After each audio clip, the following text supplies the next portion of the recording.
Facebook, YouTube. It's going everywhere. But I mean, where am I going to test it? Tinder. Am I going to LinkedIn to test it? Yeah, go to LinkedIn. Yeah. BarCode? Yeah. Yeah.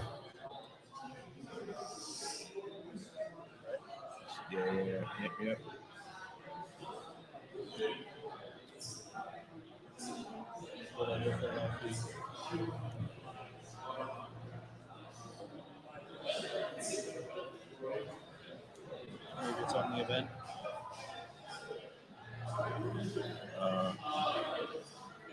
Scroll down.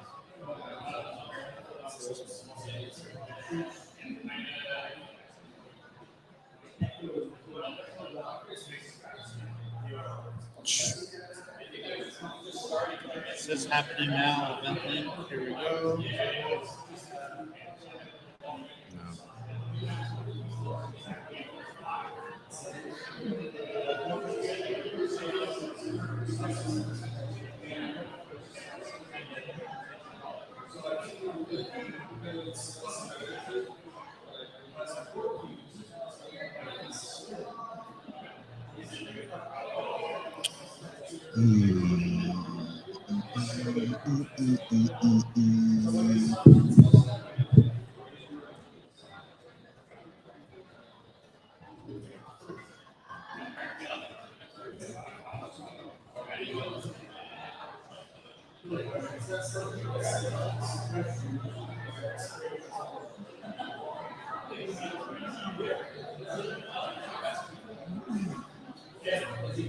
Nothing.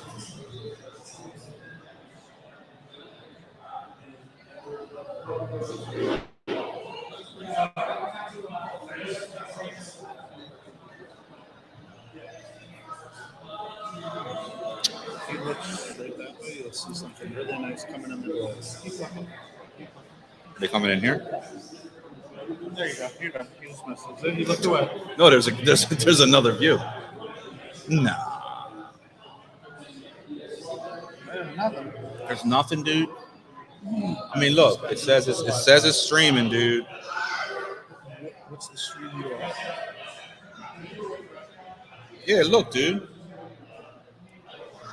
You're on LinkedIn? Yeah, I got 2 people on. Right here. BarCode live stream event. No. Go back. Go back. Here.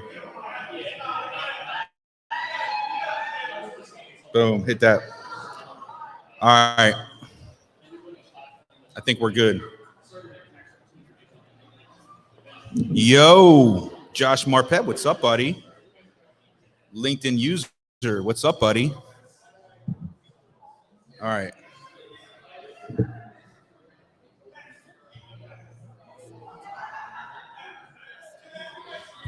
I got music, but it's not working. Anybody want to sing my intro? My music's not working.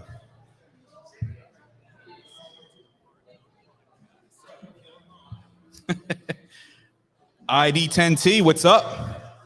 ID10T just joined. Oh, ID10T's here.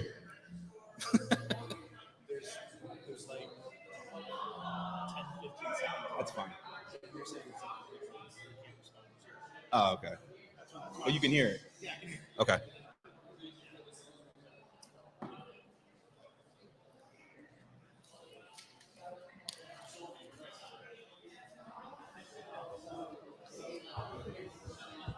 Mike Whiteman, what's up, buddy?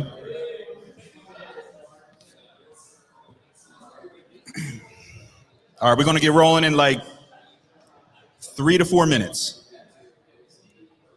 No music? All right, that's fine. That's fine.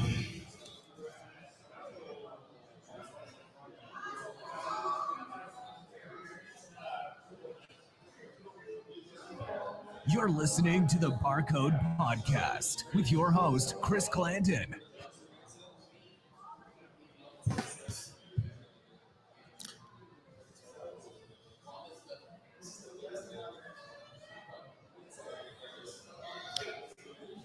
This is a technical issue, Josh, with the music. Yes, I will admit this is a technical issue. Unfortunately, we have no technical expertise here to help, but that's all right. We'll go without music. I think everything else is good.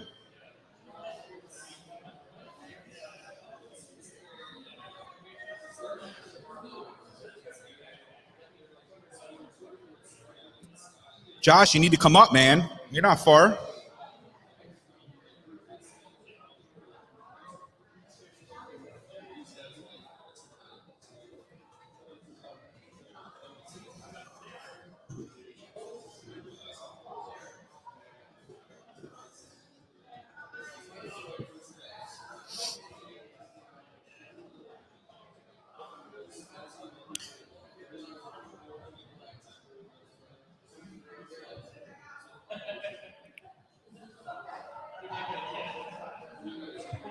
You're listening to the BarCode Podcast with your host, Chris Glandon, serving cybersecurity straight up with no chaser. Snehal.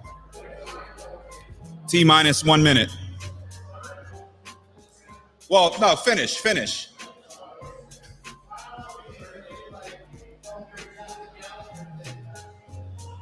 I got you, Josh. Next time.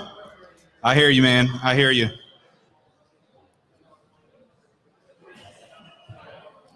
Well, you got some nice background podcast tunes and conversation while you're making dinner. I will keep it family friendly.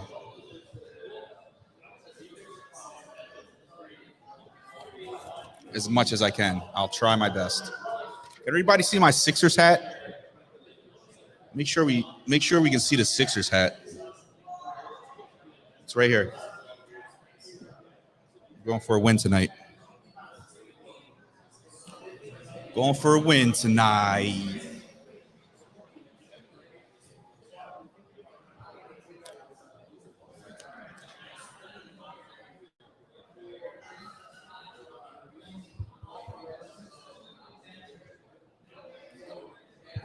You're listening to the BarCode Podcast with your host, Chris Glandon, serving cybersecurity straight up with no chaser.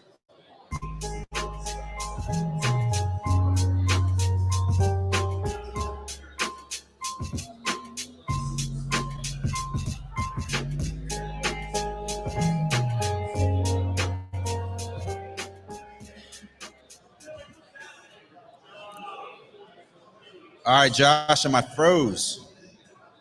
Can anyone validate I'm frozen? Mike, am I frozen? Am I frozen? I'm getting reports that I'm frozen. You're listening. All right.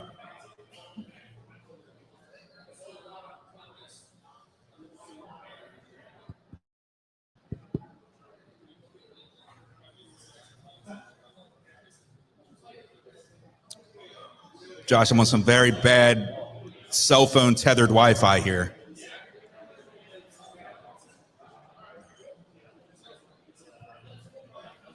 Thanks, buddy. It's my PA, my IT support. Mike, come up here, buddy. You're the opening act. I want to interview you. I want to interview you, man. You're the opening act. I'm just here so I don't get fined. You get fired. Sweet. I think I'm good now. So what's up, Mike? How you doing, man? How you doing, man? Good. How close do I have to get? So for those that don't know, Mike Elkins, this is the man right here. He's been helping me out with BarCode for many, many years now. Has also helped co-host a couple episodes. And he came all the way over here from right down the road, right? 12 minutes. 12 minutes away. So give it up. Nobody's counting. Sound effects are working. Sound effects are working. What's up, internet world? Mike, do you want to plug anything before I kick you out? Do you have anything going on? Like, what's new? I always have something going on. All right. Recently created my own technology company, Get a little closer. MK Technology Solutions. Okay. So if you're interested, reach out. More than happy to share about our portfolio and our offerings. Outside of that, you know me, I'm always into something, up to something. So been in tech for 24 years. Let's figure it out. I'm going to wrap it up. Got to go. Love it. Thanks, buddy. See you, bud. All right, bring the next guest up.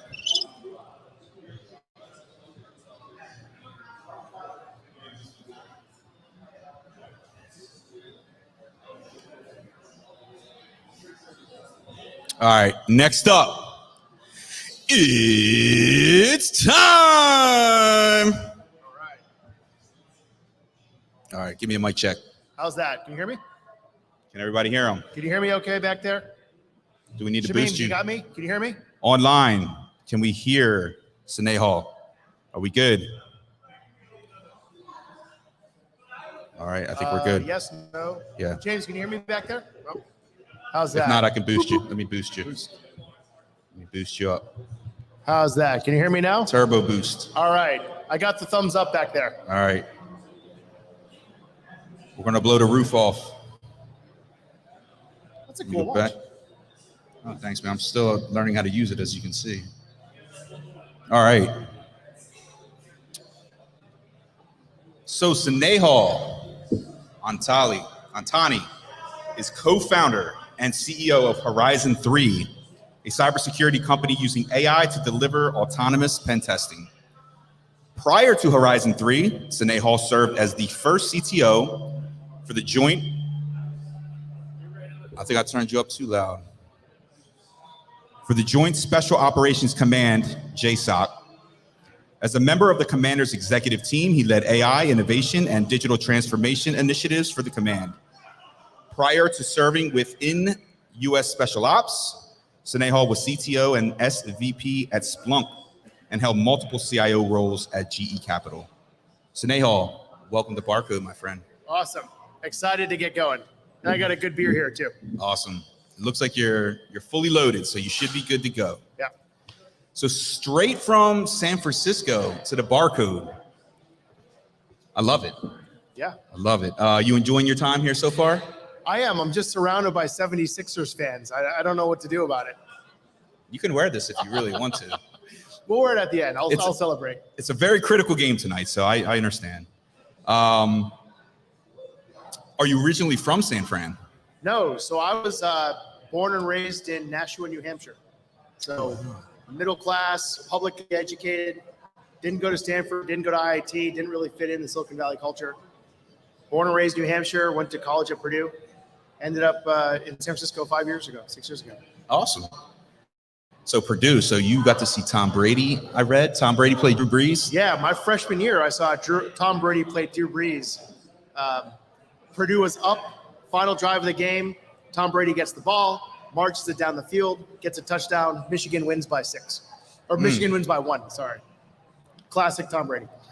Yeah, I was going to say, did you have any inkling then on how that would develop? No, not at all, because he only played for a year. He only started for a year. Right. And then and I grew up near Boston, right? So I was a Patriots fan.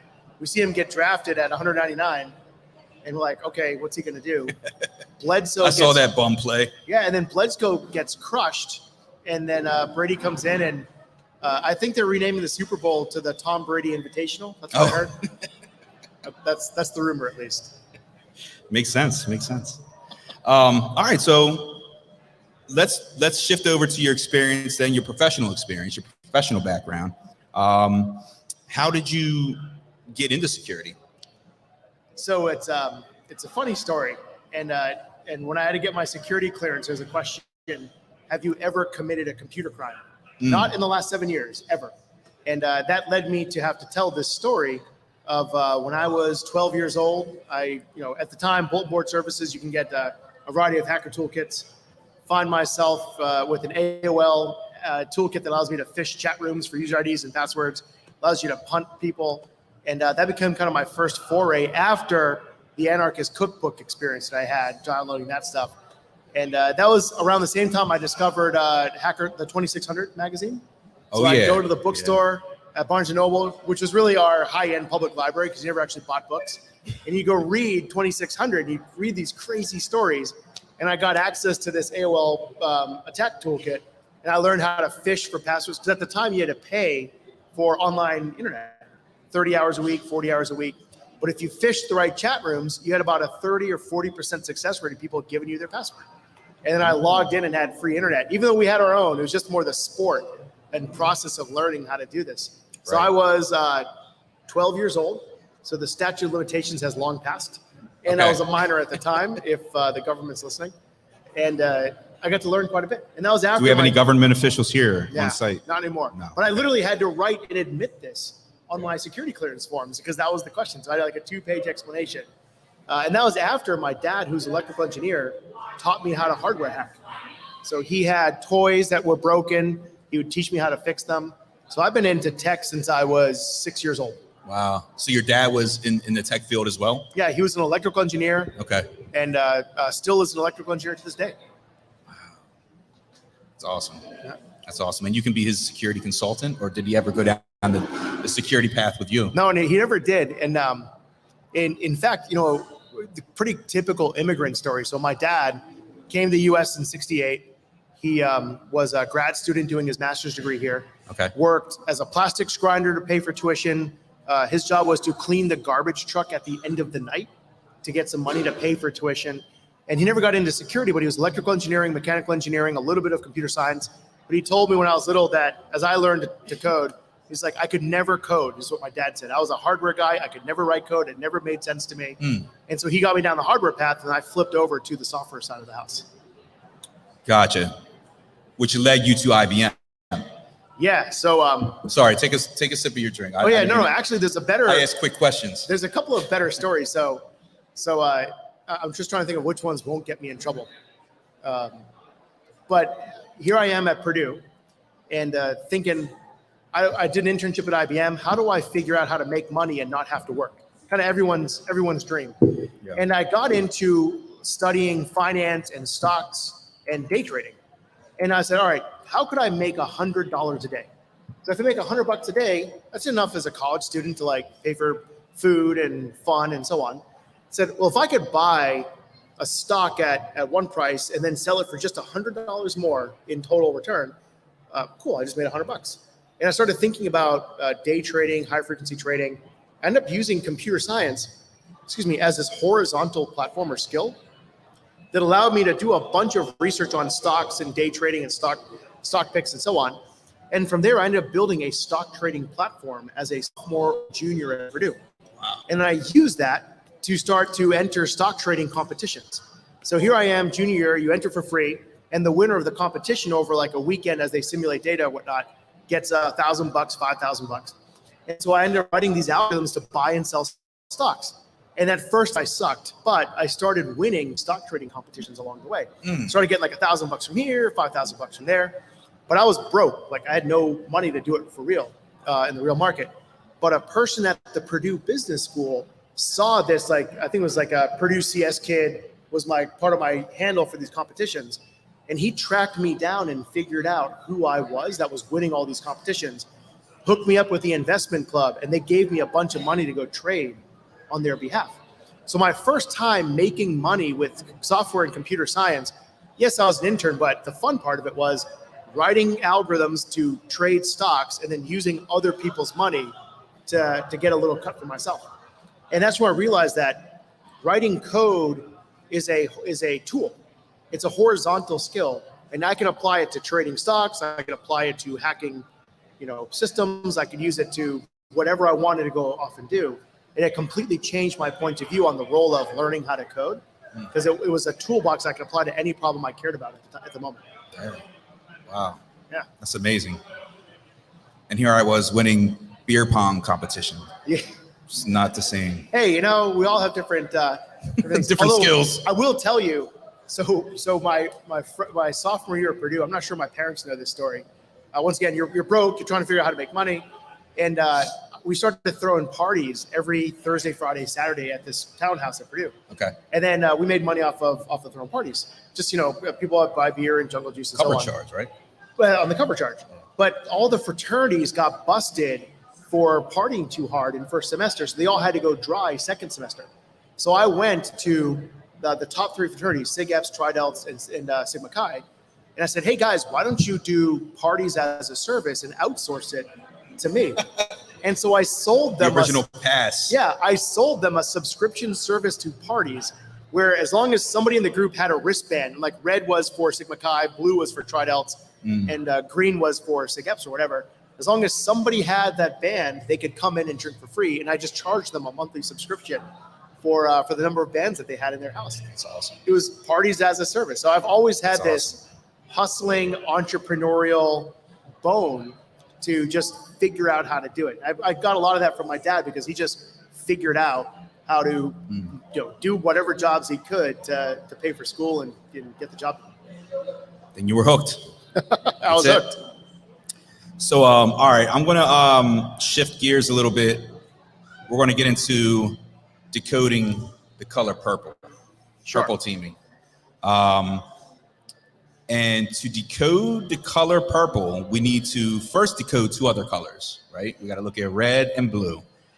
And when we say red and blue, we're talking about your red team and your blue team. So blue team, for those out there that are listening that don't know blue team, it's your defenders. It's those within the organization focused on defense, adhering to the rules and the tool sets. And the way blue wins is you stop red from scoring, essentially. And then the red team, they're your attackers. You're focused on your attack vectors. They're breaking the rules. They're trying to win by poning blue, essentially. So then we get into purple teaming. So tell me, what is purple teaming and where does it come in? Yeah, so let me back up a bit and talk about when I was a defender on the blue team, I hated the red team because these guys would show up in their skinny jeans, hack my environment, poke us in the eye, show us how bad we were, and then leave behind a PDF that made me look bad to my leadership. And then they'd disappear. And I'm like, all right, how would I pick up the pieces, try to fix everything that they found? I'd try to fix as best I could, but I didn't have the skills to re-attack. So I would have to wait for them to show up again and verify that I'd actually fixed the problems they identified. But oftentimes that was 3, 6, 9, or 12 months later. So then the next time they come in their skinny jeans and poke me in the eye and make me look bad, most of the report looked exactly the same. And so what I got were these snapshots and this adversarial relationship that had formed. Now, if I'm the attacker, my goal is not to help you become a better defender. My goal is to pwn you, embarrass you, and leave. So what you have with red teams and blue teams today is a very adversarial relationship that exists between them. However, if you shift gears a bit and say, the goal of the red team is to help find problems that can be exploited. The goal of the blue team is to quickly fix those problems that were found. And then the goal of the red team after that is to verify that the problems have been fixed. You end up creating a very tight loop of find, fix, verify. And the faster you make that loop, the better and more proactive and resilient your organization is from a security standpoint. The limiting factor there is one technology. So we really focused on this find, fix, verify user experience within Horizon 3 when we built out our product.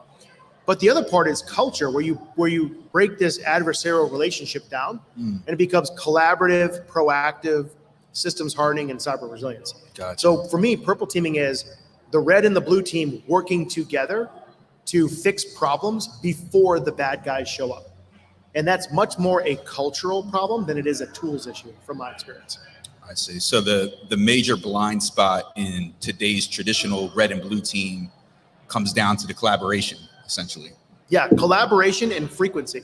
Often you're not doing things frequently enough to allow that fast feedback loop of find, fix, verify. I see. Now, the other part too is you have the security operations team whose job is to actually defend the network. So you've got finders, you've got fixers, and you've got defenders. And the defenders, there's this expression, everyone has a plan until they get punched in the face. Every security person has to work that quote into everything they say because it's just the security. You have to. But you don't know that you've got the right logs in your environment, or the right alerts, or the right monitoring, or when you're in a crisis and you're being breached, who has what decision-making authority? What are you allowed to execute?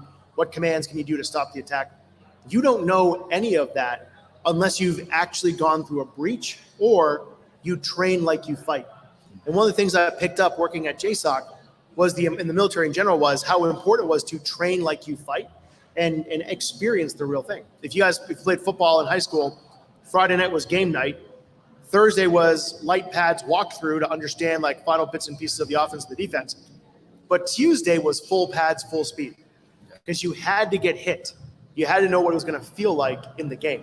And what I feel with defenders today is most of them are barely doing a walkthrough, and they're learning how to actually defend in the middle of crisis.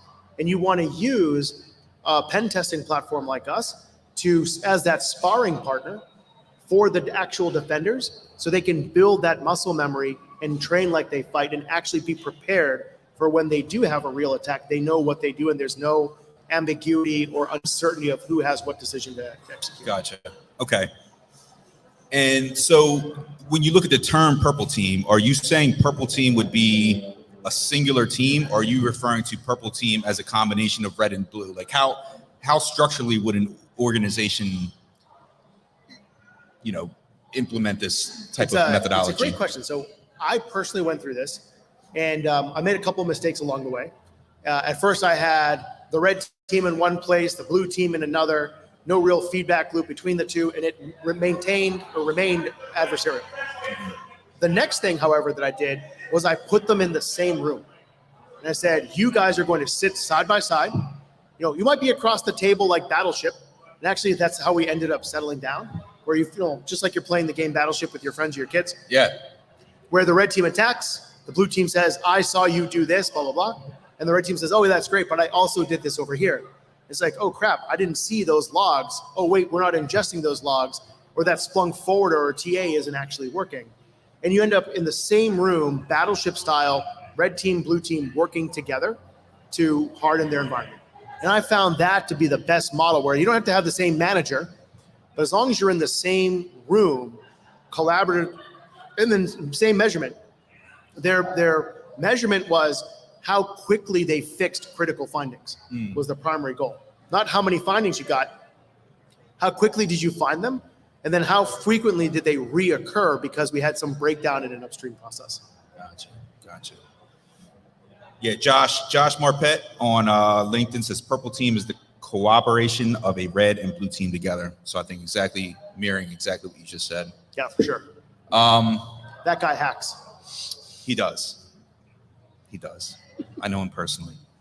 So the best way to communicate on a purple team environment, you have red and you have blue. A lot of the time, you have planning phase, you have execution, post-execution, you have the lessons learned piece. What have you found to be the best practice and the best method to have the communication take place, and what's most efficient? What I've found to be the most efficient is diff today's pen test from yesterday's or last week's, and walk through how many problems are new that you found and why. Okay. How many problems were fixed and how did you fix them? And how many problems remain unchanged and why? And when you do that, if you find that from this week to last week to this week, 25 new problems that were exploitable were introduced in the environment, you're like, well, that's not good. Do I have a change management problem? Do I have a problem with enterprise architecture? Do I have a app dev deployment issue or automation issue or whatever? You end up driving a lot of questions around why, as a leader or as a practitioner, why am I introducing so many new problems week to week? Okay. And if I have only fixed 5 issues, now I can say, well, why am I only fixing 5? Do I have a human capacity issue, an expertise issue, an automation problem? And if I've got 100 problems that remain unchanged, clearly I can say, hey, executive or board or auditor, those 75 problems or 100 problems that are unchanged, that is risk you are accepting. So if you want to reduce that risk, you better fund me to clean those issues up. So I've found that diffing pen tests from one run to another, and then looking at pen test results over time is actually exploitable weaknesses over time is the most effective way to drive a meaningful conversation between both sides. Interesting. Okay. Seems like a lot of legwork. Is there a way to automate this at all? So split up, and I was talking about this earlier, the difference between automation and autonomous. So if you have an automated car, like if my Tesla was automated driving, I would say reverse 10 feet, turn right, drive 40 feet, turn left, drive 100 feet, and then turn right again. Okay. And then go. And then my Tesla would back up and execute those instructions and then hit a pedestrian along the way. It's hard coded in. Because you hard coded all the steps. Autonomous driving is start here, get there, figure it out along the way, taking into account everything it's discovering as it's driving. Yeah. Automated pen testing, which I was a huge Veridin customer when I was at DoD. That is automated pen testing. I had to hard code every single step. And when my environment changed, I had to update all those hard-coded scripts I had to go create and maintain. And so my design goal when Tony and I started Horizon 3 was we want autonomous. Tell it the starting point, give it a set of objectives to achieve, like become domain admin, compromise data, go. And it, like a real attacker, is going to conduct reconnaissance, map the environment, understand everything around it, and then figure out how to achieve those objectives. So what I see is automated was a Band-Aid. The future is autonomous because your environment is constantly changing and the enemy has a vote. Their tactics are constantly evolving. Right. And so you can't have static scripts that almost immediately are outdated. You've got to have this autonomous, adaptive mindset, which is how we designed the product to begin with. Yeah, and you're still able to leverage your threat intel and zero-day intel, right, along with that autonomy. Yeah, so think of another analogy. Think of when IBM played Garry Kasparov in chess a bunch of years ago.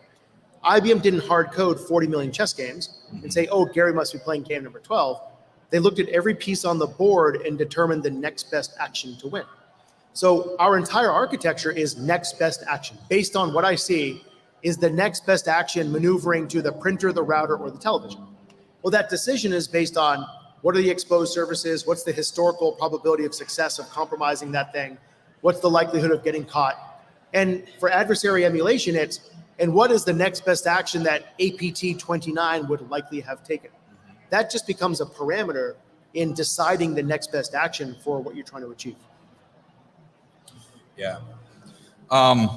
So again, going back to effectiveness, your thought on gauging performance and maximizing security effectiveness over time is to diff those pen tests, correct? That's a big one. So there's three aspects. One is diff the pen test. And actually what I want to see, like when I do vendor risk or whatever, show me the last 2 pen tests that were run.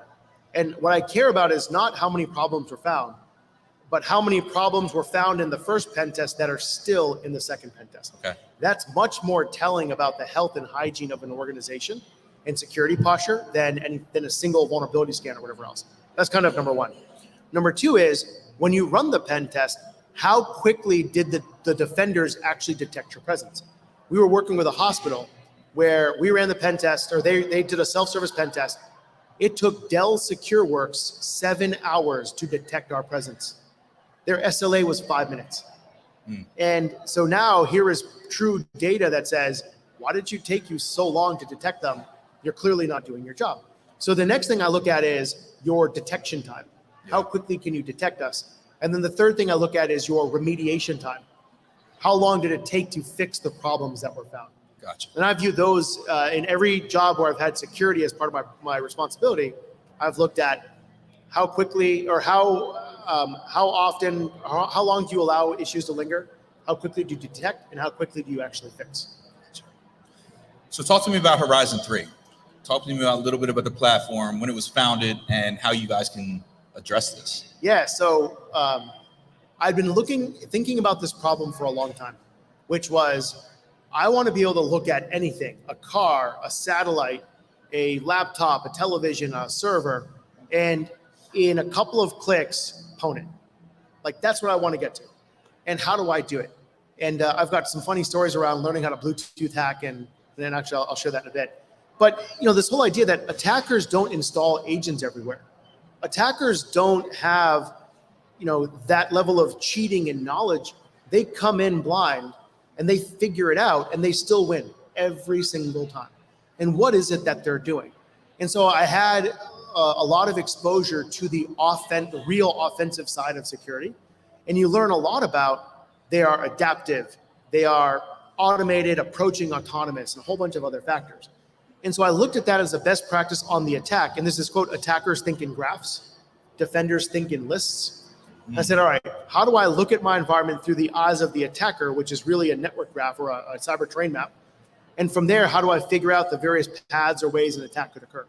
And that was my thesis. Could I build a cyber terrain map that represents discovery? And could I use that to figure out how to hack you by chaining together different problems? And Tony and I went and prototyped it. The prototype was run an Nmap. Tony is a co-founder? Tony's my co-founder. Okay. And we worked together when I was a civilian and he was an Air Force Master Sergeant over at JSOC. He ran an Nmap scan. He piped the output to Neo4j, and then he automatically decided what Metasploit module to run. That was the prototype. Super simple. He runs the prototype against his house, and he's reasonably secure, and he took pride in it. And this thing found a sound card that had a default Tomcat server, default credentials that he had no idea was on his network. Logged in and showed the console, and that's when we realized we had something legit. And that was July of 2019. Okay. And prototype. We then took that, we polished it up a bit, we built a cool demo. We used that to go fundraise. And then January 2020, Man, you guys we're making really big young. strides. Yeah, so January 2020, we had 8 engineers in the company working together, cranking out code. Wow. I was the CEO. My job was to tell stories, sell, get product validation, woo investors, take out the trash, buy pizza, do anything I could to protect the engineers so they could do their job, which was ship code. Sorry. And my engineers, it was really funny. I think 4 of them were retired military. 2 of them were industry guys. Never had exposure to either world. Those military folks had directly retired, and the civilian, the industry folks had never worked with military before. And so it was this really interesting experiment. Right there. Yeah, it was this experiment of seeing these cultures collide. There's a bunch of funny stories from that. January 2020, we formed. By September 30th of 2020, we launched the product. We had our first customers in October. And then 21 was the first year of sales. And then we're basically in Q2 of our second year of sales. And we are on pace to go from a seed stage company in 2020 to being a $1 billion company sometime between 23 and 24. That's awesome. And we'll be one of the fastest to ever do that in security and in enterprise, from seed to unicorn. That's so great, man. Congratulations on the success. Yeah. And it all comes down to that mix of culture. So what makes people in special operations special is not that they can run far, shoot well, or swim fast. They are learn-it-alls that can solve any problem under pressure as a team. That's what makes them special. And what makes them very effective in their missions is you trust and empower them because they are closest to the problem and they can just make decisions and get the job done. Well, those are also the same principles that make successful startups successful. You hire people that are learn-it-alls, that can work well as a team under pressure, and you pair them up. So that kind of underpinned the culture of the company, and we selected and hired folks that met that learn-it-all mindset. And that's been the real differentiator. The tech is awesome, company's super cool, but it's the people and that early group that has defined and maintained that culture as we scale. Do you think without that JSOC mentality, you would be where you are now? I think that my role in special operations, I grew more personally and professionally in that job than in anything I'd ever done before. I think that had I started the company before JSOC, I would have made a lot more mistakes, a lot more leadership mistakes, a lot more execution mistakes. But because I took time and really I got to learn and study along the best leaders in the world, right? And I got to study within the best executing organization in the world. And that experience, I think at the end, has made me far more effective as a founder. And that DNA has made us far more effective as a company. So I think I'm sure we would have been successful if I didn't go through that job, but I think we are far more successful, far faster, because our execution is much better. And that execution is because of our time in the special operations community. Gotcha. I got a question here, and I'll ask this slower so you can sip your beer this time. Do you know Travis Hartman? Travis is a phenomenal security professional out of the communications community. and he did some great things. Is he the guy asking the question? No. Oh, yeah. Travis is awesome. He's done some great things. So the answer is yes. Yep. Awesome. So I noticed that your URL is horizon.ai, right? So where does AI come in? Yeah, so it's horizon3.ai. Horizon3.ai. Part of it is because at the time, horizon3.com was taken and I didn't have the money to buy it. So I'm like, oh, .ai works. We'll take it. There is actually some truth to that. And then when I did my round, I bought horizon3.com for like $5,000, which still aggravates me to this day that I had to pay for a URL. Do you at least have it redirecting? Oh, yeah. It all redirects to .ai, and I've got horizon3.org. We're actually doing some really cool things, some nonprofit support in the works, which is, nonprofits, they don't have money to spend on security, and they actually are actively being compromised because they tend to be in war zones helping people in need. So the white helmets and so on. So we've got this whole initiative that we're working on right now. We'll launch it hopefully in the next few months, or at the latest by early next year, around horizon3.org, which will be providing cyber resilience services and capabilities for free or at cost to all of these nonprofits and all of the partners of them to help them improve their posture. But so Horizon 3, when you are involved in any business planning, whether you go to business school or you work at a company, Horizon 1 is the current year of execution. And that's just like, do your current plan. Horizon 2 is improve the business next year. And your third planning horizon, or Horizon 3, is your out year disruption and differentiation. And so for me, I didn't want to call us like the cyber jesters or, the cyber warriors or shadow jesters or some cheesy security name, right? Or, an 80s hairband or whatever else. But like, what I wanted was something that represented the game is changing. The role of algorithmic warfare is going to play a key role in the future of cyber. So algorithmic or AI-based cyber warfare, I think, is the future. We'll talk about that. And so how do I think about out-year disruption planning and the role that AI plays? And that's why I came up with Horizon 3 AI. Nice. So you've obviously never heard of the Horizon 3 hairband from the 80s then? No. Because you would have steered clear from that if you would have known. Totally would have steered clear of that one. Gotcha. So talk to me about, do you have any recent case studies that you can talk about? So one of the, I'll tell you the story that really shook me at my core. So when we run a pen test, in an internal pen test, our product starts off as an unauthenticated user on the network. And remember, there's no cheating. You tell us nothing about the environment. It starts off knowing nothing. And from there, it figures out how to elevate privileges to become a domain admin. 7 minutes and 19 seconds later, we became domain admin. 7 minutes and 19 seconds. No humans involved, no custom scripting, no cheating, no credentials, straight up unauthenticated domain admin. And for those that don't know, when you become a domain administrator as an attacker, you have the keys to the kingdom. So one, that was super cool. And just the trend of algorithmic improvements, if it took me 7 minutes then, it'll take me a minute in a year as we get better. But what shocked me as being the former CTO of Splunk was that bank had Splunk, CrowdStrike, and every other Gucci tool you could buy. Wow. Not a single security alert went off in those 7 minutes, not a single one.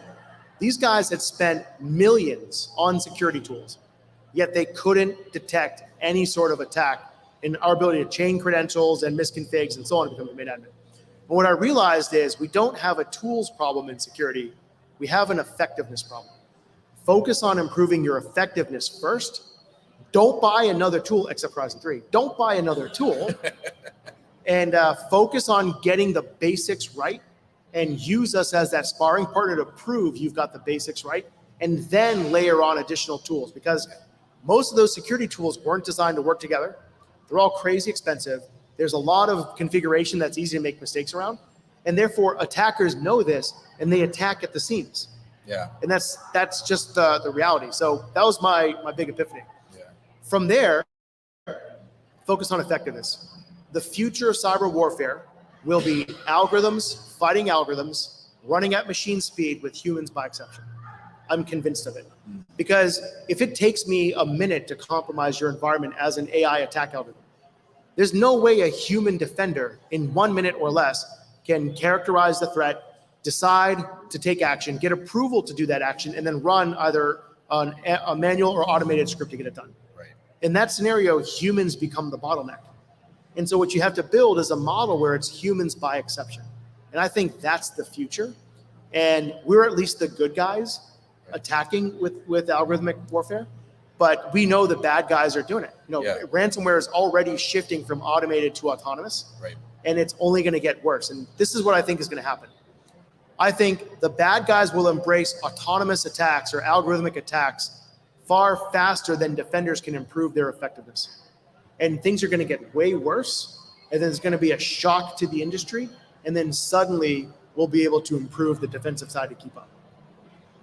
Yeah, I talk about it a lot, how attackers are always one step ahead. And unfortunately, I think it's always going to be like that. But I think your suggestion here then is basically to incorporate the autonomy, right? There's two parts. One is just recognize it's humans by exception and work on your defensive processes to make it humans by exception. The second is there's this difference between being secure and being defensible. Being secure is a point in time state. I am secure today. Okay, great. Show me that you're secure tomorrow, and then show me you're secure again next week. Defensible is, I know the bad guy is going to get in. How quickly can I detect them, stifle them, and prevent them from getting their objectives? So being defensible is about being adaptive and rapidly adapting as the adversary changes their attacks. You hear about in the military, get your defensive position. Give you a position that provides the most defensibility options, the most lines of fire, right? The most terrain advantage, and so on. They don't say, go find a secure position. It's all about being defensible. And I think our mind shift has to be defensible architectures and systems are being able to dynamically shape shift the environment to change the network configuration so that you stifle an attacker's recon. Being able to dynamically change access controls based on least privilege user or abuse. Being able to apply a variety of techniques that are going to create obstacles or make it difficult for the attacker to progress in their attack. Gotcha. So it's about a defensibility mindset, not just a security mindset.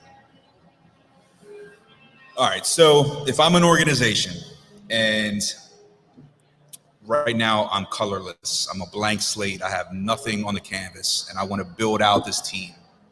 I have no red team, I have no blue team, but I want to basically build a purple team from scratch. How would you advise me to assemble that optimal purple team, and what skill sets should I look for when I'm looking at candidates? So great question. Let me take a step back and talk about it broader for a moment and then zoom in. So the hardest part of, when I became a CIO and first time in any job, I don't know what I don't know. And the first step is, where are my gremlins? Where are my problems? And what do I need to go prioritize? Because the hardest part of your job as a CISO or as a CIO is deciding what not to do, because you don't have enough budget, you don't have enough people. So the first thing I do in every job that I've taken is assess my posture. So in this case, at the time, it was run a consulting-based pen test and hack me. Now it's use Node 0, Horizon 3 to go attack my environment. Let me shake the trees, find all of my gremlins. From there, I'm going to see, are the bulk of my gremlins on the network team, the middleware team, the application team, and use that as a starting point to build a catch up, keep up, stay ahead strategy. Catch up is, where have I accrued a ton of debt? If I have all manual network change processes, I've got to catch up by investing in network automation. If I have way too much legacy software that nobody actually uses, my catch up is to get rid of all of that stale software no one uses to reduce my attack surface, so on and so forth. And then the keep up is, okay, now that I've gotten rid of my debt, what is the base level of investment to maintain my posture? And then where do I need to invest to create an advantage? Defensibility, resilience, and so on and so forth. That's kind of at the high level framework. Part of that is then separate out your defenders. So your defender's number one and only job is to detect and stifle attacks. That's it. And then carve out your finders and your fixers, your red and your blue, put them in the same room, battleship game style, and go. The best security tend to be outstanding network engineers. So if you don't have offensive security or defensive security experience, but you have a very strong network engineering background, you're already ahead of the curve, because most attacks require significant network knowledge. in order to laterally maneuver and elevate. Because if you can understand the network at a deep level, understanding privileged access users, software inventory, asset discovery, all the other pieces that are required it's much easier to learn with a strong networking foundation. So that's kind of the core skill set I would look for. And then much more about organizationally, I don't care if they report to the same person, but you have to give them aligned objectives and goals and incentives and put them in the same room, battleship style, so they're working together. Yeah. Again, back to the line up collaboration that you have to have. So awesome. So red and blue together mixed makes the optimal security approach. In your opinion, what mixes for the optimal beverage approach? Nice. So what is your favorite mixed drink? Man, probably some sort of Manhattan type bourbon based drink. Okay, all right. I'd call that mix. You know, there's a citrus bourbon and in there ice somewhere. There you go. That's mixed. it. That's all you need. And then I'll do the bourbon neat rocks on the side, and then depending on the quality of that pour, decide how much to pollute it. Okay. And then otherwise, it's some sort of regular Pilsner in the summer and some sort of Sam Adams in the winter. Okay. All right. Winterfest. There you go. So what about in San Fran? Like, what's big there? Do you have the vineyards there, or what do you? Dude, I'm 42 with 3 kids. When I'm in San Francisco, it's Kool-Aid. It's my kids' leftover food. It's whatever the baby dropped on the floor. Like, there ain't a whole lot of options. And my kids are pretty young, so there ain't a whole lot of. My social time is on the road, and my wife reminds me of that when I come home. There you go, man. I've never had Kool-Aid vodka, but it's good. There you go. Yeah, there's some good mixes in there. So yeah, we got to do a show in San Fran next time. Absolutely. I got to come out there and check it out. We got RSA in June, and we've got the Splunk conference we're going to be at, and then we got Black Hat DEF CON. Okay. And so at one of those venues, we will hang out. Definitely. I'll definitely be at Black Hat DEF CON for sure. In San Fran, are there any cool bars that we all need to be aware of? Yeah. So when I was at Splunk, you had the 21st Amendment Brewery right next to the building. Okay. And what's really cool about that brewery is one, it's right next to the Oracle Park for the Giants. So you come out of Splunk, you go hang at 21st Amendment, grab one of their local pours. They got a lot of specialty brews that are only available there. Nice. And then hang, and then if you can, you'd go get a walk-in bleacher seat and watch the game.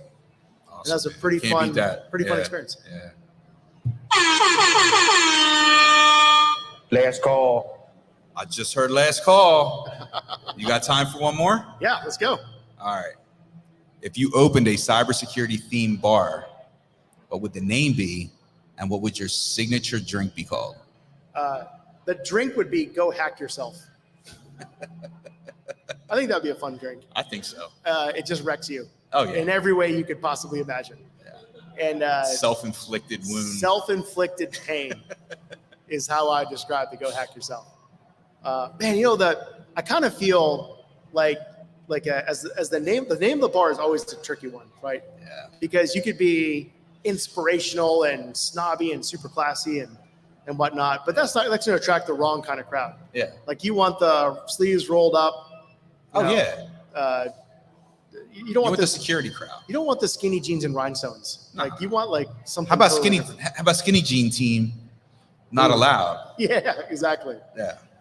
I'll think of the name. All right, think of the name. All right. Cool. We need some purple shots though. Yeah, I like that. All right, purple shots. All right. Anybody have any questions? I'm gonna come up and ask Snehal. We got an open mic here. Anybody online on the live stream got questions? Come on, Mike. I know you got one. So if you're talking to the JSOC community, what's one of your most memorable moments? Doesn't have to be IT related. Being around that crew, being around that energy, a lot of moments can happen. What's your most memorable moment? You can share. Yeah. So I'll preface it with JSOC's like Bruno. We don't talk about it. So with that in mind, and once again, if you have kids, you know what I'm talking about because Bruno is just playing all the time in my house. What's amazing is when you watch. So I'll tell you the biggest leadership lesson I learned. So I worked for for General Howell, Scott Howell. He just retired as the commander. And what I learned from him were three things. The first was he always did his homework, and he was often the most prepared person on any subject in the room. The side effect of being the most prepared person in the room was it forced and compelled everybody else to up their game and do their homework. So the side effect is the level of dialogue and quality of discussion they had was superior because everyone did their homework and they held each other accountable because you had to earn the right to be in that room every single day. So that was one key lesson that I learned. The second lesson I learned actually from another person that was on the executive team with me was when he had a whiteboard session. He was a one-star admiral. He would take his rank off, keep it outside the room, and everyone else, no matter where your rank, if you were an E3 or an O4 or whatever, it didn't matter. Your rank was left at the door because the whiteboard was the great equalizer. Rank did not matter. Title did not matter. If you were on the whiteboard, anyone could contribute to the conversation. And back to, they all had to do their homework. And the third biggest lesson I learned for leadership was the power of asking the right questions to drive your intent. So I never heard General Howell shout. He never got angry. He never berated anybody. What he would ask was a very simple and very thoughtful question. And the answer to that question wasn't easy. The answer to that question had multiple parts to it and required you to put a lot of thought and synthesize quite a bit together. And I saw him transform the entire organization by asking a single question. I'd never seen that done before.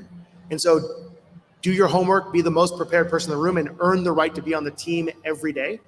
I was told by General Miller when he recruited me, he said, what got you here yesterday won't keep you here tomorrow. You are here until you're no longer providing value, and then you're gone. So you better earn the right to be on the team every day. So that do your homework, rankless discussion on the whiteboard, the power of asking questions to drive intent. Those are probably my three big personal lessons. Yeah. Anybody else? We good? All right.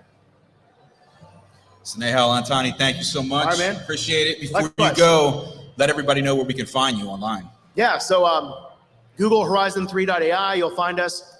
You can Google my name. It's sometimes hard to spell, but you can also Google like Splunk CTO, and I'm usually the most linked that'll show up there. But you can find my name. Just find me on LinkedIn. I'm easy to find. Add me, send me a message, drop some comments, and I'm pretty good about responding. Cool, man. Thanks for coming All right. out. Appreciate you. Likewise. Thank you. See you.